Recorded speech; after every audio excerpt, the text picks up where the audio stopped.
শ্রী শ্রী মা তখন তাহাদিগকে তাহার নিমিত্ত পথিমধ্যে অপেক্ষা করিতে নিষেধ করিয়া বলিলেন, তোমরা একেবারে তারকেশ্বরের চটিতে পৌঁছিয়া বিশ্রাম করোগে। আমি যত শীঘ্র পারি তোমাদিগের সহিত মিলিত হইতেছি। বেলা অধিক নাই দেখিয়া এবং তাহার কথার উপর নির্ভর করিয়া সঙ্গীগণ আর কাল বিলম্ব না করিয়া অধিকতর বেগে পথ অতিক্রমপূর্বক শীঘ্রই দৃষ্টির বহির্ভূত হইয়া পড়িল।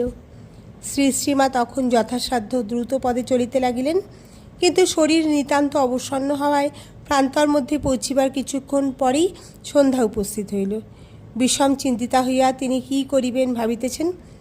এমন সময় দেখিলেন দীর্ঘাকার ঘোরতর কৃষ্ণবর্ণ এক পুরুষ যষ্টি স্কন্ধে লইয়া তাহাকে লক্ষ্য করিয়া দ্রুত পদে অগ্রসর হইতেছে। তাহার পশ্চাতে দূরে তাহার সঙ্গীর ন্যায় এক ব্যক্তিও আসিতেছে বলিয়া বোধ হইল। পলায়ন বা চিৎকার করা বৃথা বুঝিয়া শ্রী শ্রীমা তখন স্থিরভাবে দণ্ডায়মান থাকিয়া উহাদিগের আগমন সসংকোচিতে প্রতীক্ষা করিতে লাগিলেন। কয়েক মুহূর্ত মধ্যে যমদূত সদৃশ্য এই বিরাটাকার পুরুষ নিকটে আসিয়া তাহাকে কর্কশ স্বরে প্রশ্ন করিল, কে গা এ সময় এখানে দাঁড়াইয়া আছো?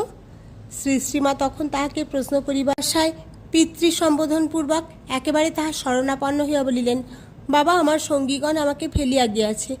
বোধহয় আমি পথও ভুলিয়া গিয়াছি। তুমি আমাকে সঙ্গে করিয়া যদি তাহাদিগের নিকটে পৌঁছাইয়া দাও। তোমার জামাই দক্ষিণেশ্বরে রানী রাসমণির কালীবাড়িতে থাকেন। আমি তাহার নিকটেই যাইতেছি। তুমি যদি সেখান পর্যন্ত আমাকে লইয়া যাও, তাহা হইলে তিনি তোমাকে বিশেষ সমাদর করিবেন। ওই কথাগুলি বলিতে না বলিতে পূর্বোক্ত দ্বিতীয় ব্যক্তিও তথায় উপস্থিত হইল এবং শ্রী শ্রীমা দেখিলেন